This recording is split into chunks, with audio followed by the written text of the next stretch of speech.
আসসালামু আলাইকুম। জানি না আমার ভিডিওটা ছাড়তে একটু দেরি হয়ে যাইতেছে, যতটুকু সম্ভব শেয়ার করে দিবেন সবার কাছে যেন ভিডিওটা পৌঁছায়। আমি আওয়ামী লীগ ভাইদেরকে রিকোয়েস্ট করব, ভাই আপনারা কালকে কোনো ধরনের মিছিল মিটিংয়ে যাবেন না। ভাই আপনারা দল করেন, আমি চাই না আর একটা মায়ের বুকও খালি হোক। আপনারা কোনো ধরনের আন্দোলনে কালকে যাবেন না। আপনারা গেলেও সরকারের পতন হবে, না গেলেও সরকারের পতন হবে।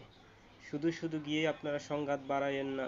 আপনাদের পায়ে ধরি, আপনাদের কাছে রিকোয়েস্ট, আপনারা আর কোনো ধরনের আন্দোলনে যায়েন না। আপনারা কোনো মিছিল মিটিংয়ে যায়েন না। কালকে যারা আন্দোলন ডাকছে, তারা কালকে তারা সমাবেশ ডাকছে, তারা চায় আপনারা আপনারা মারামারি করেন, আপনারা আপনারা মরেন। কালকে তো ছাত্ররা রাস্তা অবরোধ করে রাখবে, আপনারা এর ভিতরে যাবেন তো একটা বিশাল গ্যাঞ্জাম হবে। তো আপনাদের প্রতি আমার রিকোয়েস্ট, আহ্বান, আপনারা আমার ভাই, আপনারা কালকে রাস্তায় নামবেন না। দল করেন ভাই, আগে জীবন পরে দল।